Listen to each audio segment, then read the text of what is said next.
네, 한 주의 시작 여의도 정치를 깊이 있고 날카롭게 들여다보는 시간 정치몬데이. 오늘은 최재성 전 청와대 정무수석과 함께하겠습니다. 안녕하십니까, 선생님. 안녕하세요. 예, 잼버리가 유쾌한 원래 축제인데 유쾌하지가 않은 것 같습니다. 지금 상황에 대한 평가부터 먼저 해주시죠. 예. 이제 있을 수 없는 일이 일어난 거죠. 그런데 전 정부 또 책임 얘기를 해서 예. 정치적 공방이 돼버렸어요. 예. 그래서 잼버리 대회의 취지와 의미가 이 대회 자체를 부실하게 하면서 사고가 났고 파행이 되고 그랬지만 이것을 이제 정치적 공방으로 또 갖고 오게 된, 아마 이건 잼버리 역사상 전무후무한 풍경일 겁니다.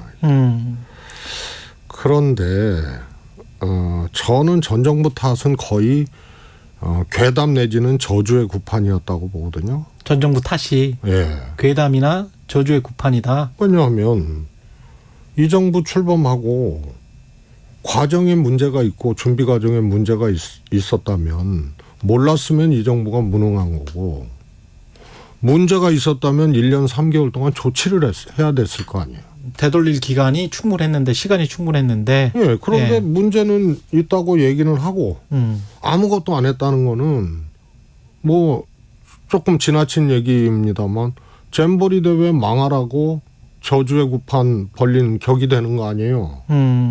그래서 그거는 이치에 닿지도 않고 지금 대통령실에서 그런 발언을 하고 집권당에서 그런 발언을 하는 것 자체가 자신들의 존재를 부인하는 거예요. 그러면 이 대회 망하라고 1년 3개월 동안 아무것도 안 하고 팔짱 끼고 그렇게 기원했다는 얘기 아니에요? 그래서 이거는 괴담 수준을 넘어선 저주의 구판과 같은 것을 지금 해왔다는 얘기예요. 그 갯벌지 거의 뭐 농가 같은 곳에 그 잼버리 대회를 하는 게 처음부터 무리였다, 이런 이야기가 지금 뭐 그 전에도 사실은 나왔습니다만은, 그러면 그동안에 어떤 준비를 1년 3개월 동안이라도 준비를 철저히 할 수가 있었을까요? 할 수 있죠. 예. 예를 들어서 일본에서도 간척지에서 잼버리 대회를 한 적이 있어요. 예. 그럼 뭐 그때도 뭐 폭염이었고 원래 이제 여름에 하는 거니까, 여름 방학에 하는 거니까. 예. 그러나 이제 시설이나 등등에 대한 문제가 발생하지 않아서 그 폭염에도 불구하고 별다른 이제 문제가 없이 마무리가 됐죠. 그래서 이거는요, 우선은 1년 3개월이면 문제가 발견이 됐으면 충분히 할 수 있었고, 예. 문재인 정부에서 37%의 공정률로, 관련 시설 공정률로 넘겼다는 거 아니에요? 그러면은 1년 3개월이면 충분히 할 수 있어요. 그다음에 두 번째로 이건 대통령실 책임입니다. 어떤 의미에서? 국제 행사 있잖아요. 예. 이거는 급이 있어요. 예. 예를 들어서 제 지역구였던 남양주에서 했던 슬로우푸드 행사, 이거는 남양주에서 주관하고 경기도에서 지원하는 거예요. 정부 예산은 10원도 안 들어가요. 순천만 정원박람회 있잖아요. 이거는 국가 지원 행사가 아니에요. 아, 그렇습니다. 그래서 간접 지원만 하는 거예요. 예. 그래서 순천만 정원박람회 끝나고 순천시에서는 운영관리비가 많이 드니까 국가 정원으로 승격해달라고 해서 승격이 됐죠. 그러면 운영비, 인건비를 지급할 수가 있는 거예요. 그거는 아시아문화전당도 마찬가지거든요. 그래서 늘 기재부하고 지자체하고 논쟁을 하는 게 어떤 시설을 하면 운영비를 달라. 예. 그러면은 그건 국가에서 하는 거예요. 이 여권에서는 근데 전라북도가 주체이기 때문에 전라북도가 지금 잘못을 천만의 말씀입니다. 올림픽도 국가 이름을 안 따잖아요. 서울올림픽, 평창올림픽, 동경올림픽, 북경올림픽 이러잖아요. 아, 도시 이름을 따네요. 그러나 도시에서 주최를 하는 거예요. 그러나 그건 국가 예산이 투입이 됩니다. 그래서 그렇죠. 메인 스타디움, 메인 도로 이런 거는 100% 국가 예산으로 하고 그게 다 규정이 있어요. 그다음에 숙소에서 상하수도 시설 이런 거는 지자체가 더 많이 되고 국가에서 일부 지원하고 이런 게 다 국가 행사에 있어요. 근데 이거는 2016년도에 국가 지원 행사로 결정이 돼서 정부 차원에서 유치위원회가 발족이 된 거 아닙니까? 그러면은 기재부에서 인건비를 줄 수 있는 것이 국가 지원 행사예요. 예. 그러면 이거는 국가 책임이에요. 그러니까 여가부 장관이 주무장관이 된 거 아니에요. 그렇죠. 주무장관은 여가부 장관이죠. 그런데 예. 왜 대통령실 책임이냐. 평창올림픽 때도 마찬가지고요. 국가 지원 행사. 혹시 국가 지원 행사 아니고 지자체에서 100% 하는 행사라 하더라도 매일 보고를 받습니다. 예. 예를 들어서 제가 정무수석인데 정무수석실에 자치발전 업무가 있거든요. 지자체 업무가. 예. 그러면 이런 거는 들어와요? 뭐 1년 전, 보고서가? 2년 전부터 매일 보고받고 특히 대회 임박해서는 막 청와대가 그냥 분주하죠. 예. 그게 대표적으로 평창올림픽이에요. 리허설을 했는데 영하 20도였어요. 기억납니다. 네, 예. 개막식에서 이거 만약에 이거 15도 정도, 영하 15도 정도 예측되는 그러면은 릴레아메르 그 동계올림픽이 영하 11도였어요. 예. 역대 최고의 강추위 속에서 예. 오픈된 데서 맞아요. 이 예. 개막식을 하니까 이거 어떡하냐 해서 청와대에서 수십 차례 회의를 합니다. 그래서 당시 이희범 조직위원장이 두 가지를 발표를 합니다. 개인에게 참가자나 관중들 개인에게 지급할 개막식 때 6종 세트. 이 바람막이부터 뭐 예, 장갑부터 귀 덮는 털모자부터 6종 세트를 공급을 하고 관중석 2층 복도에 대형 난로 40대를 놓고 그걸 룸으로 만듭니다. 강추위가 오면은 예. 이제 그 추위를 좀 피하라고? 녹일 수 있고 예. 피할 수 있게. 그래서 그 준비를 했는데 다행히 뭐 영하 7도로 그냥 그래서 그런 시설은 다 했습니다만 예. 특별히 필요가 없을 정도로 예. 그런 걸 하는 거예요. 대통령실에서 국정의 최고 컨트롤 타워가 대통령실이거든요. 그럼 대형 난로 아까 6종 세트라고 하면 모자 이런 것까지 네네. 청와대에서 다 합니다. 챙깁니까? 계란값이 올라간 원인 조사와 대책까지도 청와대에서 다 합니다. 왜냐하면 그래서 대통령 업무는 매일 정보 보고받고 상황 보고 받는 게 정말 장난이 아니에요. 그래서 쉴 틈이 없는 거예요. 그래서 아침 7시부터 각 수석실에서 회의를 돌리는 게 제일 먼저 자료 취합하고 보고 취합하는 거예요. 왜냐하면 우리는 대통령 중심제 아닙니까? 예. 그래서 저기 지자체 저기 촌구석에 열사병으로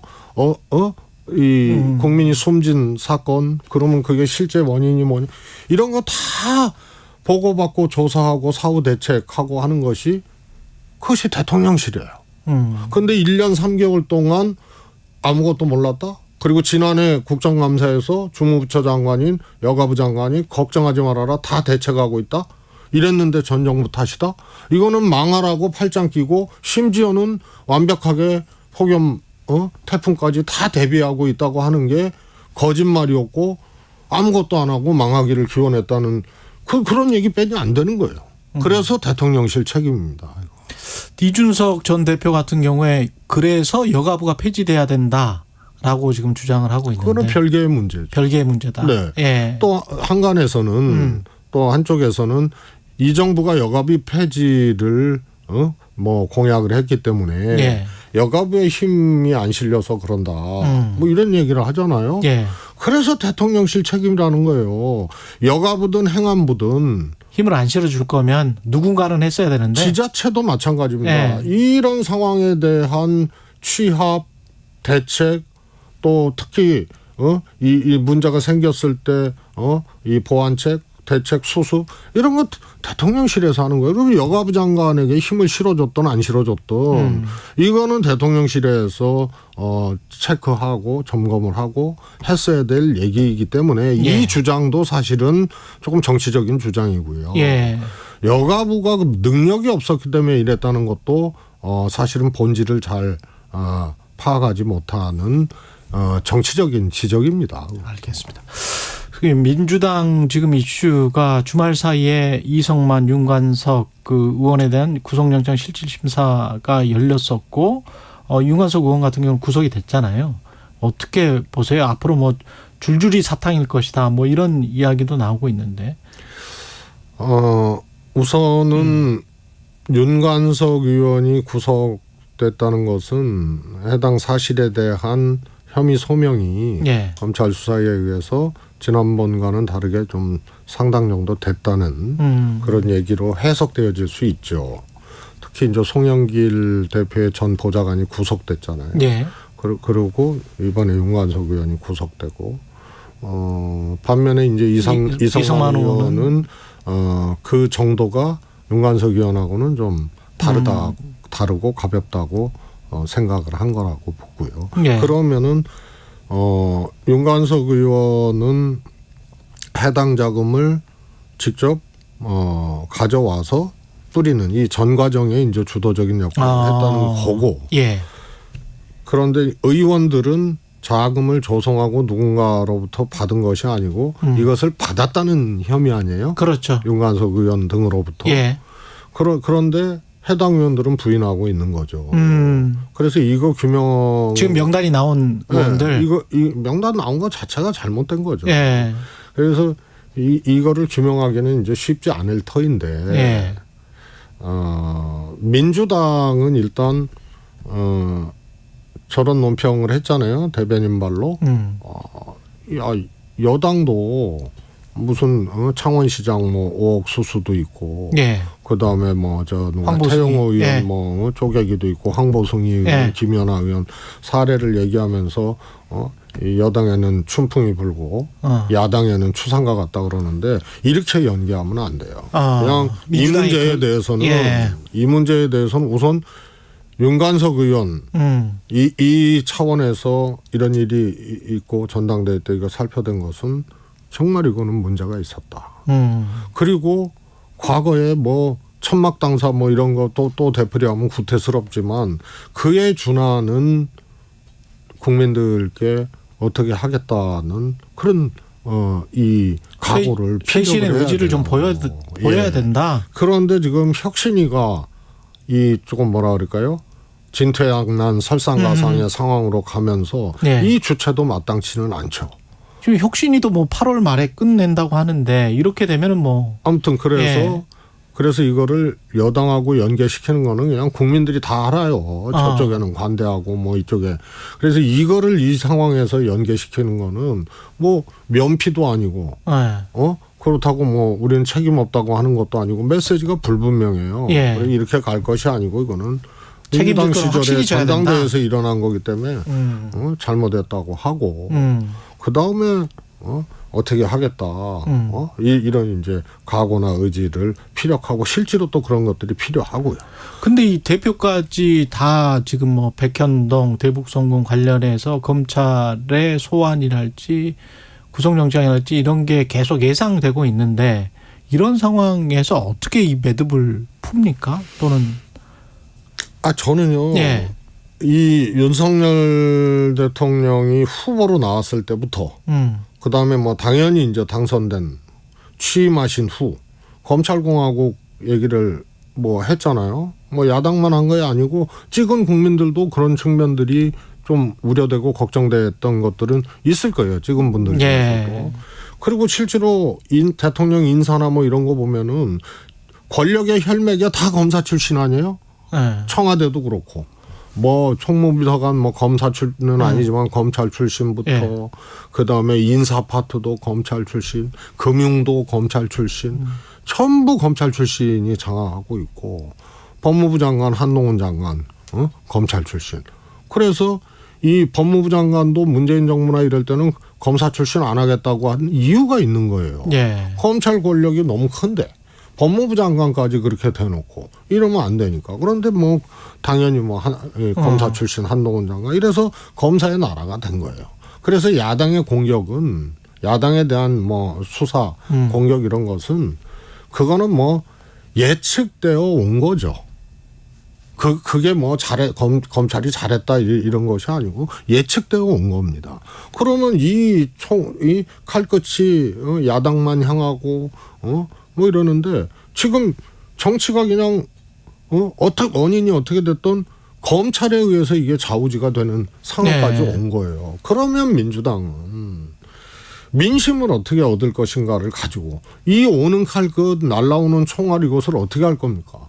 맞을 거 맞고 또 피 흘릴 거 흘리면서 민심을 잡을 생각을 해야 되는데 실책을 너무 많이 했어요.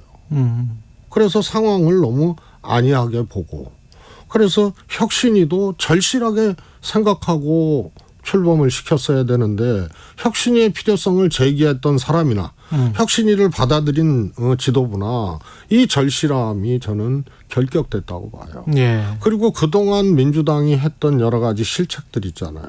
민심과 괴리될 수밖에. 이거는 셀 수 없을 정도로 많아요. 그래서 이 부분이 검찰의 공격이나 검찰의 수사를 이미 예견됐던 건데 그걸 어떻게 그만두라 그래요. 그거는 예견된 거예요. 그래서 맞아야 돼요. 그럼 맞으면서 새롭게 태어날 수밖에 없다. 그렇습니다. 그런데 더더욱이 민심과 괴리되는 실책을 하면 안 되는데 이게 부지기수였어요. 그럼 새롭게 태어나려면 어떻게 해야 됩니까? 신당 창당 수준의 뭔가 쇄신이라는 거는 사람을 싹 바꾸는 것밖에 없는 거 아니에요? 이런 상황이 되면요. 그러니까 외부적 요인에 의해서 당이 공격받거나 어려움에 처하게 되면 당권이 약해집니다. 예. 당권이 약해지면 이게 누구도 책임 통제할 수 있는 그런 환경이 안 되는 거예요. 그래서 각자 도생 혹은 또 뭐 하고 싶은 말 하고 누구도 책임지지 않고 누구도 상호 통제가 안 되는 거예요. 그래서 아주 어려운 상황이 됐죠. 예. 특히 지도부에서 이제 정청래 의원이 10월이 아니라 12월 위기설이다 얘기하면서 본인 얘기를 해요. 12월 되면 나는 당대표 못 한다는 얘기죠.